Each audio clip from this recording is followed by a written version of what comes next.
1, 2, 1, 2, 3, 4.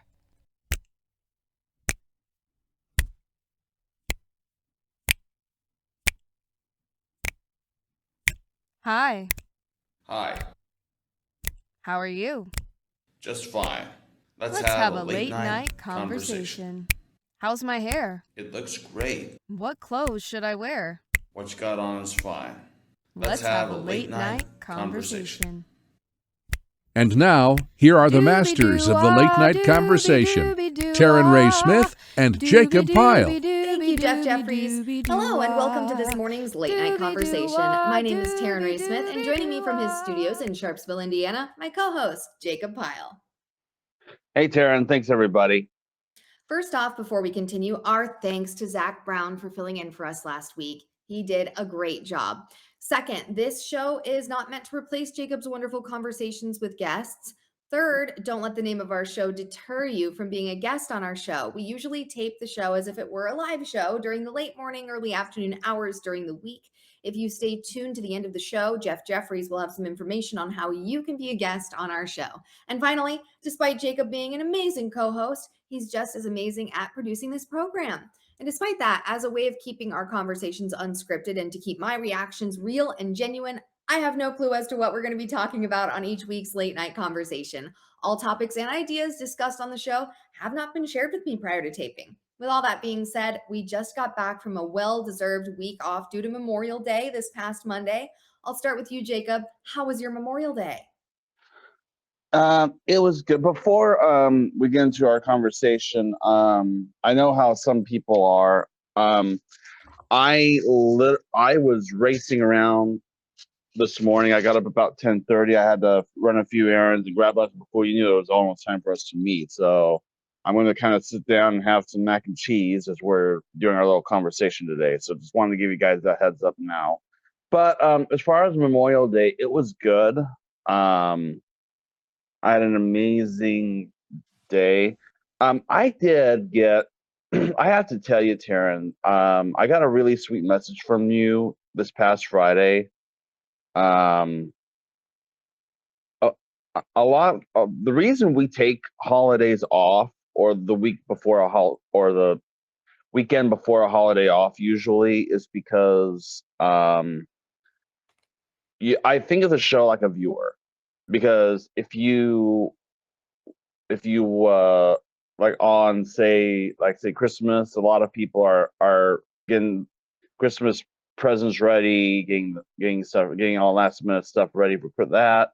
Easter, a lot of people are going to church Sunday morning, and just a lot the weekend before, and as is the case of Memorial Day, a lot of people we're going to the Indy 500. So Yeah. it's basically a hectic thing for most people, especially on the weekend before a holiday. And we you kind of brought this up, I think, when we last got together. But I appreciate when I got your message on Friday. I was like, I'm glad that the fact that we took Memorial Day off reminded you to take some time off for yourself too. Yeah, honestly, thank you. Because, anytime I'm very grateful that I run my own business and I have a lot of flexibility and I'm very thankful for that. And so I'm always filled with gratitude. But I mentioned this on a previous show, like when there's a holiday like Martin Luther King Jr. Day or Memorial Day or Veterans Day, days that aren't like Christmas or Thanksgiving that maybe people in other countries might not even know that we have a holiday on this day. I work with clients all over the place. And yeah, I think one thing that I've learned is like instead of messaging every client that I have and being like, "Hey, I'm going to take this day off." What I kind of just did instead was like, "Hey, like I just adjusted my deadlines. Like, oh, I'll have it to you Tuesday." That way anybody that was waiting on work from me, I didn't have to it's a long list of people to try to it's almost not even worth taking the day off if you have to message everybody you work with to tell them you're going to take the day off. I don't have like a send all option. So, yeah, it was actually really easy for me to take that day off. Fortunately, I didn't have to do too much and spend a lot of it with my dad. And the weather was just beautiful last weekend. I think, though, in Kansas, as of today, I think we're going to have like 9 days of rain straight or something crazy. Wow. Well, here in Indiana, well, today it's hot, but it's beautiful outside. I'll tell you that much. Yeah, it was like raining really hard when I woke up, and I don't mind it. We, as we say in the Midwest, when it rains, we really needed that rain. Mm-hmm. But yeah, Yeah. I Yeah. Well, and as we always say in Indiana, it's like weather changes in an instant in Indiana. You never know if we're gonna get rain or snow. You never know. Yeah, we say that here too in Kansas. Absolutely, 100%. Yeah, the weather shifts a lot for sure. Yeah, I've just been getting back into the swing of things at work with my dad being home, which is great. It's good to have the family back together after he, had to stay at the hospital for a while, and he's just doing phenomenally well. He put together a table earlier today downstairs, and that table was not light. So I'm Yeah. blown away. How is your dad doing, by the way? Yeah, he's doing phenomenally well. He'll start doing some outpatient rehab in early June, which will be good. That'll be a good bridge to kind of get him stronger so he can get back to the gym. I myself have been nursing a low back injury for like over 3 months now, honestly. And I haven't been able to go to the gym in a while, which has been hard on me because I love the gym and I love my friends at the gym. So I'm going to see my chiropractor a little bit more frequently for a couple weeks. And then if I have to, do some physical therapy, but I'm just chomping at the bit to get back in the gym. So just playing it by ear. But yeah, I told my chiropractor that my back feels very 33 years old for the first time. Yeah, yeah, I've got a bad back, so I try not to do a whole lot of physical stuff if I can avoid it, like frequent bending over, frequent things like that. That's why people always ask, and I've done this for like the majority of the entire time we've done a podcast. Why are you always sitting down when we do a podcast? Well, back in 2015, we had a guy, a co-host, for a newscast, and he couldn't stand for like long periods of time. So I was able to arrange it to where for the majority of the time we're taping, he's primarily sitting down. And then after he left, I just kind of gotten used to that. And so that's why I just decided I was just going to continue sitting, Yeah, I think most podcasts do it in a seated environment anyway. But yeah, I think that with my back, it's definitely because I work from home and I sit too much. So I think I've been working on kind of taking breaks after sitting for a couple hours, stretching, foam rolling, all of the things that people, including myself as a health coach, tell people to do. But as someone who has ADHD, it really takes like an active.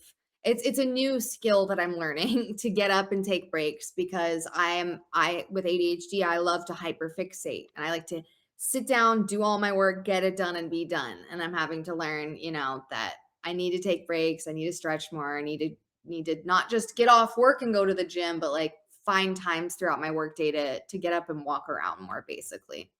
So if you're watching this and you have low back pain, I feel your pain, literally.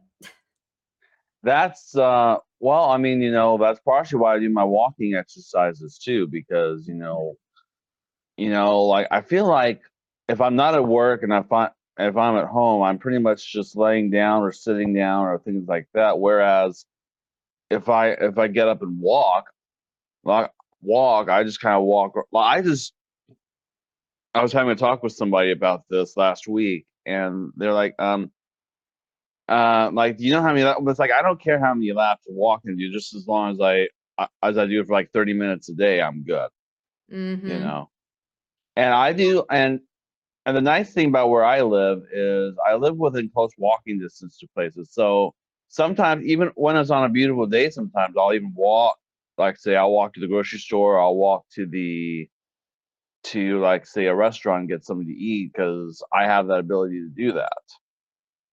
Yeah, absolutely. Yeah, I'm definitely gonna get something for lunch today. I just don't know what yet, but maybe something out and about. Maybe my dad will want to go out to eat with me. That's kind of our thing that we love to do together is go grab lunch somewhere around town. We've been to a lot of different restaurants a lot of times in this area. What kind of food is your favorite type of food?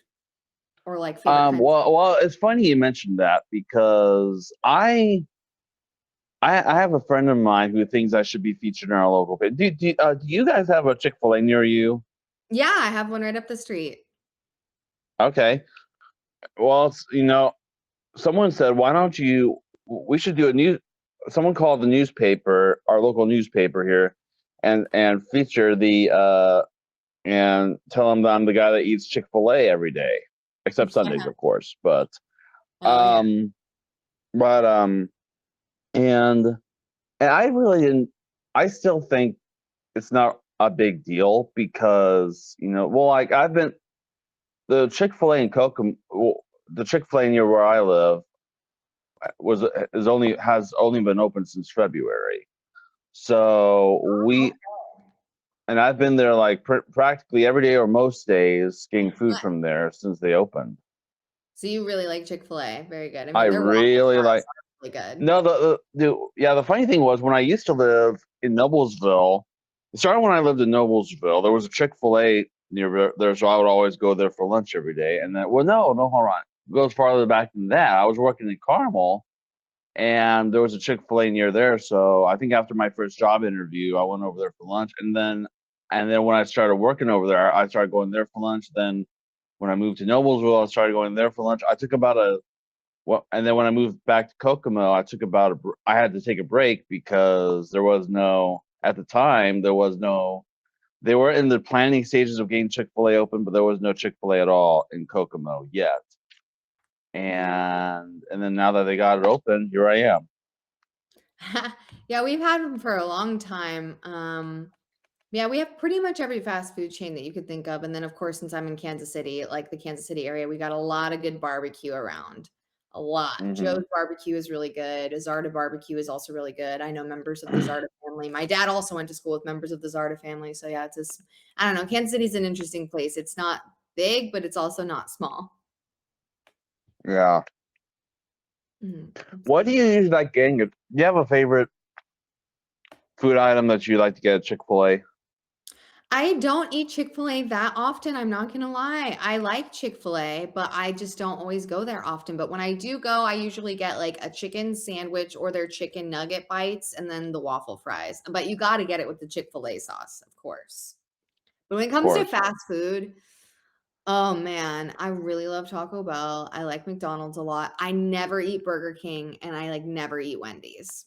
I'm not like anti them, like they're fine. I just always usually pick McDonald's over both of those if I'm going for fast food for whatever reason. But maybe I should branch out a little more. I don't eat There you fast food go. a ton, but I do eat it here and there. I really do. Like I had McDonald's. Yeah. Yeah. Well, I know most days because I'm stopping up there on my way to work. So usually at most days, I'll just give me like a spicy chicken sandwich and mac and cheese. Some days, if I'm not in any big hurry or anything like that, or like if it's on a weekend, sometimes I'll switch it up and I will get the waffle fries and I will get like chicken strip. But Yeah, chicken strips. Then there's that place called Raising Cane's that just does chicken strips. Have you had that place? I'm gonna tell you about a horrible experience I had one time at a Ooh. Raising Cane's. I've only had it like once before. So we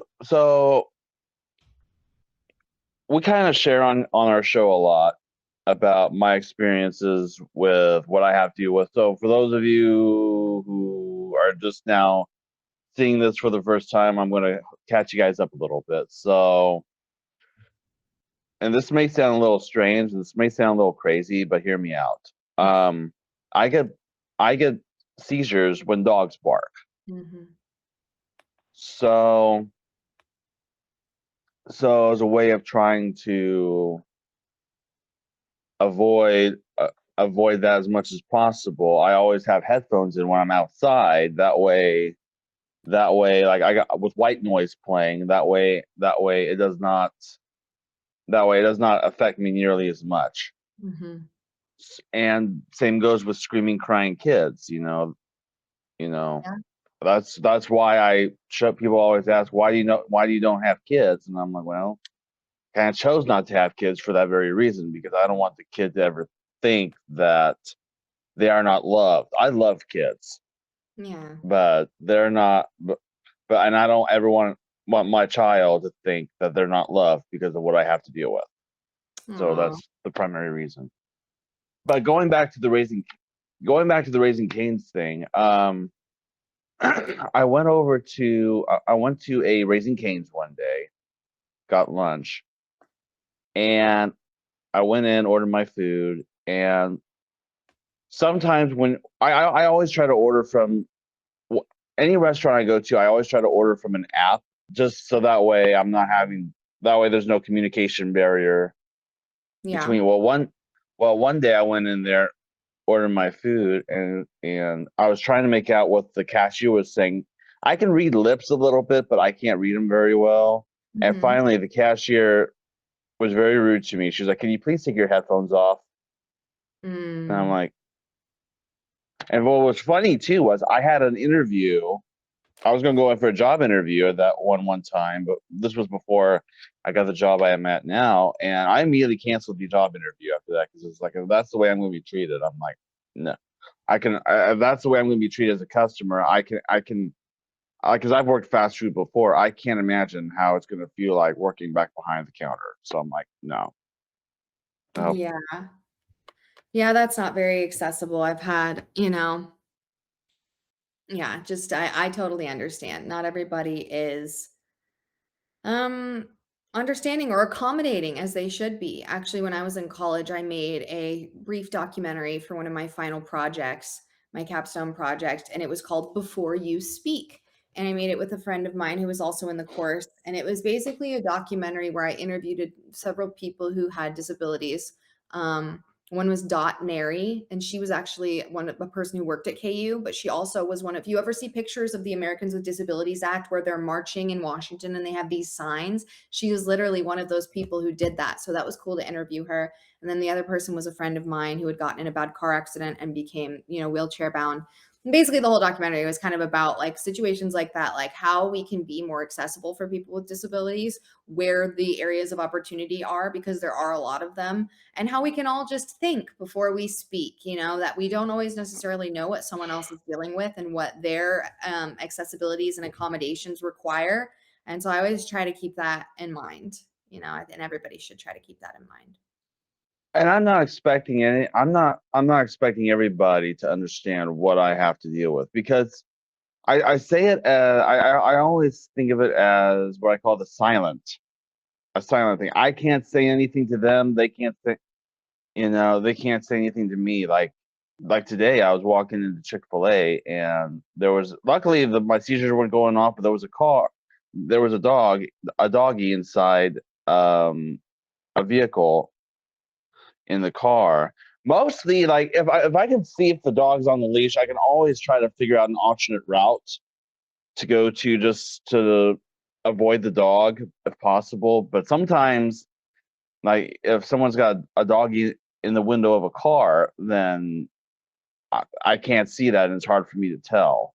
So it's pretty much, you have to kind of, like in my situation, it's kind of hard to tell those things. And then, as I've said too, it's like I can't say anything to them about their dog because it's their dog.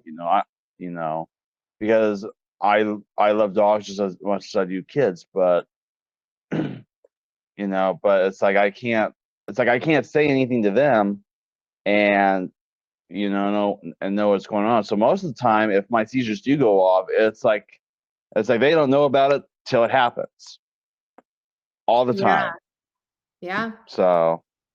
Yeah, and I mean, I in my professional career have worked with a number of people who have different types of seizures and things like that, and different people have different triggers, and they're very real. I think it's a common misconception that, well, you always see, and it's good that they have this. If there's a show that has brighter flashing lights, there's legally required to say caution, warning. There's a disclaimer. This is going to have flashing bright lights in it.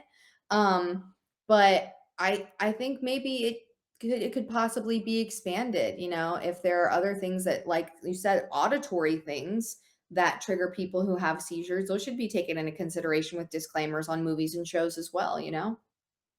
Yeah. Well, I mean, obviously, like I'll use the Wizard of Oz as an example. So Mhm. in the Wizard of Oz, we kind of mentioned this a few weeks ago as well. Dorothy has this dog named Toto. I don't know. I've seen the movie a number of times, so I'm just as I'm just as stupid if I think the dog. Do you remember if the dog even barks in the movie or not? It Toto. does. I believe it does. I believe So so. so usually if there's like a dog, like if I see a dog in the movie, that's kind of my sign. Hey, I'll need to have my TV on mute, or I'll have to have my white noise earbuds in during that time. So there you go. All right, we only got a few minutes left. What do you want to? Is there anything you want to say, Taryn? I was gonna say I could tell you about my funny night last night. I went to a couple of events, and one of the events I went to was like a dating event. Oh my gosh. It was at this really nice restaurant that I had been to before. Very good food, very, very ritzy. I was the only woman who showed up for the dating event, and there were only like seven guys there. And it was, oh my gosh. Like the whole staff was talking about me being there. Like I literally had multiple people from the staff come over and be like, "Hey," because I like left the area where the dating thing was, because I was like, I'm not interested in these individuals, and I'm gonna go buy myself a nice dinner on the other side of the building. And anyway, it was just a hilarious experience. And I've done dating apps, and I don't do those anymore. I did that experience. I'm not doing that anymore. So I don't know. At least I'm happy. Like you said, you've decided not to have kids. I don't know if I'll ever have kids. I'm certainly not going to rush into something with anyone just to have kids. So, like, if I don't ever have them, I'll be okay with that. But at least in my elder years, if I don't ever end up with someone, I can at least say I put myself out there. But it was a pretty funny night, and I will be posting an extended story time on my socials about the whole ordeal. It was funny. I called my sister afterwards, and we had a great laugh. At Taryn Ray Smith, by the way, for Yeah. those who don't know, all one word. Mhm. And then, but yeah, I'm trying to think. Yeah, it's an interesting situation because my problem is with the fact that I chose not to have kids. A lot of girls Mm, my age, they're more interested in having kids, even the ones that yeah. don't have kids now. Yeah. But So there's people that's who don't. There's people who yeah, don't. There's lots who don't want them. You'll find, yeah, if we're meant to find people, we'll find people. And if we're not, that's okay. Just like I said at the beginning, just existing and being yourself is more than enough in this world. yes, absolutely, Really. absolutely. 100%. Yeah. And same for all of our viewers watching. Absolutely. Whomever you are and whatever you do in your life, as long as you're kind, you care, you have empathy, kind to yourself and other people, that's all that you could ever ask of yourself. Just keep trying, keep doing your best. Yeah, I think eventually, like the way I look at myself is this is a true, honest version of myself. A Yeah. lot, somebody will come along one of these days, I'm sure, that Yeah. will eventually see me for me. But in the meantime, I just try to be the true, honest version of myself. Yes. If the girl and if that person wants to see a different side of you, a different version of you, then that's not the person you should be dating.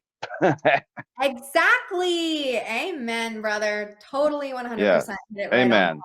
Yeah, you got to be yourself, and being yourself and not changing yourself for other people and not feeling desperation or all these other things. Those types of things really attract the wrong people. So you're so right. Be confident and steady in who you are, and you'll have the right circle of people around you.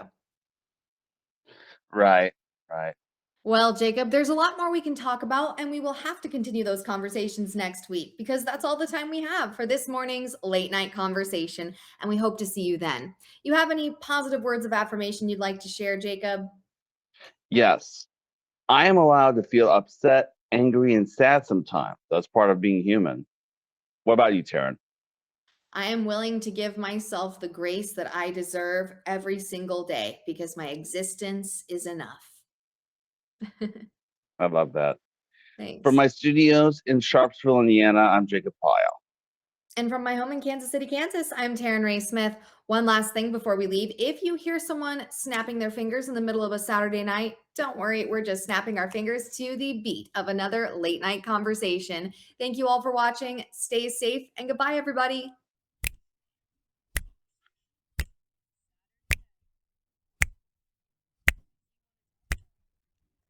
Doobie doo ah, doobie doobie doo ah, doobie doobie doobie doobie doobie doo ah, doobie doo ah, doobie doobie doo ah, doobie doobie doobie. If you'd like to join us for a future late night conversation, or if you are ordering a DVD copy of tonight's program, send Jacob an email. His email address is jtpile1@aol.com. Or if you're ordering a DVD copy of tonight's program, send $10 check or money order to A Late Night Conversation, care of Pile Media Ventures, Post Office Box 130, Oakford, Indiana 46965. Please include the air date seen on the screen when ordering. Residents outside of Indiana and Kansas will pay $5 shipping and handling. Sorry, no CODs. This program has been pre-recorded. For A Late Night Conversation, this is Jeff Jeffrey speaking. I gotta go. Why so soon? It's the end of the show. Oh, now I know. This has been a late night conversation. Don't freak. Why not? Oh, I'll be back next week And so will I. for another late night conversation. Hey, Jacob, are you going to the Strawberry Festival in Kokomo next week? If I do go, I won't be able to stay for the whole thing. I work second shift. Ah, too bad. I forgot you work second shift. If you do go, eat a strawberry for me, will you? I will do that. 1, 2, 3. Wah. Woo!